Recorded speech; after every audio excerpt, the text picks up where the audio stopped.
Isn't it odd how sometimes the simplest approach to solving a problem eludes us? When it comes to dealing with our teenagers and suspected drug and alcohol use, we're reluctant to talk with our friends. Our reluctance usually plays out something like this. At first, we might be embarrassed about what's going on, or maybe we don't want to risk the judgment of our friends. Then finally, we take the risk and we speak out, and somewhere along the way, we find out about another parent struggling with the same problem. For example, we discovered that Mary had the same problem with her daughter. So we contact Mary and we ask for advice. Well, Mary's glad to talk with us, and she shares what she is doing to address the problem. You thank Mary, and then you get off the phone, glad that you have something to try. And while this feels helpful in the moment, the truth is that you have forgotten to ask a very important question. And that question is what you are doing helpful? Is it really working? Even if you had remembered to ask that question and Mary responded with a strong affirmative, you still wouldn't have all the information you needed. But you would at least be heading down the right path. So why am I bringing this up in this first module about getting clear about the problem? Because too often I have seen parents make decisions about what to do without really knowing what the problem is. As parents, when it comes to our kids, we're fixers. When there's something wrong, we want to fix it or find someone who can. When my first child was born, I asked thousands of questions because I knew I didn't know what to do, and I read lots of books. And over time, I gained confidence in my ability to parent. And I was proud that I had become a caring parent that knew what to do. Can you relate to that? Well, then along comes teenage drug use, and we don't know what to do. But we can't admit that. After all, we are caring parents that know what to do, or so we think. We have forgotten how to ask for help, or more specifically, we have forgotten how to ask for help with an open mind. So let's try something different. Let's start asking questions again. And unlike our scenario at the beginning, let's keep asking questions until we find out what works. A popular TV talk show host, Dr. Phil, when interacting with his guest, would always ask the question, "So how is that working out for you?" And sometimes it was said maybe a little sarcastically, "So how's that working out for you?" But it always made the person stop and think. And it always underscored the idea that just doing something wasn't enough. You must evaluate the results. This program is based on my experience of noticing over a long period of time what works and what doesn't work. Now, I will be the first to admit that there is more than one path to finding a solution to teenage drug use. And I will quickly add that we do ourselves a disservice when we think that we need to find the one right solution. There is no one right solution, and every effective solution is in reality a solution made up of consistently doing 100 things that are proven to help. So let's take a moment and let's look at what's not working. And just as a side note, I didn't make up any of these. These are all real life experiences that I've heard many, many times. So first, there is the do nothing approach. The rationale for this approach is the thinking that it's just a phase they're going through, or that all teenagers experiment with drugs.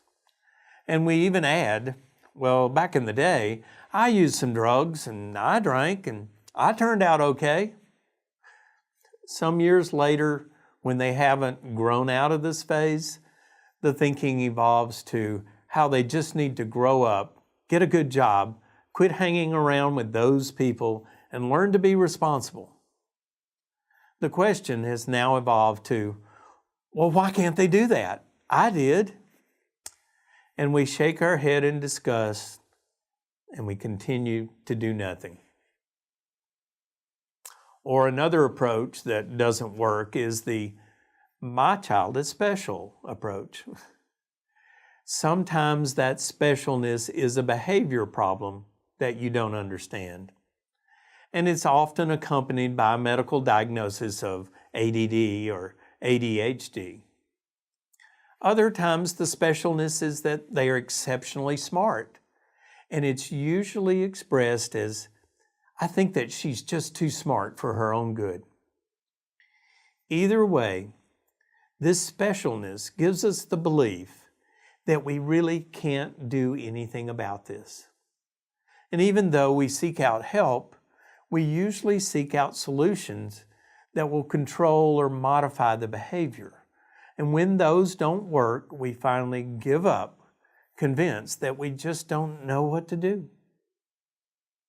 Another approach that doesn't work is what I call the "we've tried everything" approach.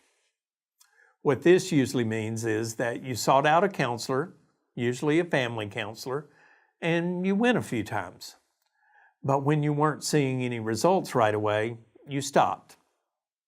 Then your child ended up in the emergency room because they drank too much alcohol. And even though they stayed overnight, your teenager was back to drinking the next weekend. So you concluded that going to the hospital didn't help. And later, when the problem had worsened and he was asking for help, you took him to the local psych hospital. And he was there for 5 days. And again, even though he said that he really wanted to quit, 3 weeks later, he was getting high again. So you concluded that you had tried everything and nothing works. And lastly, an approach that doesn't work is the "if we only knew why" approach. In this approach, we are convinced that if we, or mostly they, knew why they used drugs, then the problem would go away. The tricky part about this approach is that sometimes there really are some whys behind the drug use. The mistake we make is that when we focus solely on the why, we still aren't dealing with the drug problem. A particularly prevalent form of this is chasing the symptoms of anxiety and depression. You recognize that your child is depressed, and you take them to a doctor and get them an antidepressant, and you think you have solved the problem. What you don't know is that if your child is using drugs, there's a slim chance that that prescription medication will help.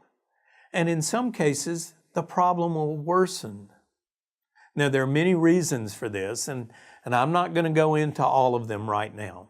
That's a totally different topic.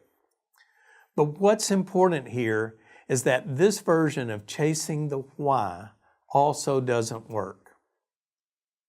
So, what does work?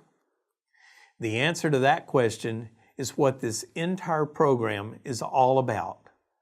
The guiding principles are found in the structure of this program. 1, we start with getting really clear about the problem. And if you're dealing with a drug use problem, then deal with the drug use problem. 2, we learn some new tools with which to better address the problem. 3, we get educated. We take the time to learn about drug use and how it affects the individual and the family. And we learn about effective solutions and what it means to be a person or a family in recovery. 4, We develop a plan of action. This is a complex problem. It takes more than just putting a Band-Aid on the symptoms. It requires an effective plan with follow-through.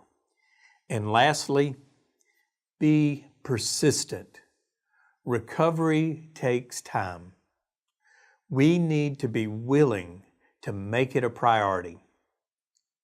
So here is your oxygen mask moment. Both you and your child deserve your best effort in confronting this problem. That's it. It's as simple as that. Your child is worth your best effort. You are worth your best effort. We only go through life once, and here's the good news. Regardless of the choices that we've made in the past, every day we get to choose again. So, are you willing to be open-minded? Or will you do what you've always done? Will you explore what's working for others? Or will you stick with your own thinking? Being open-minded is an act of courage. Be courageous.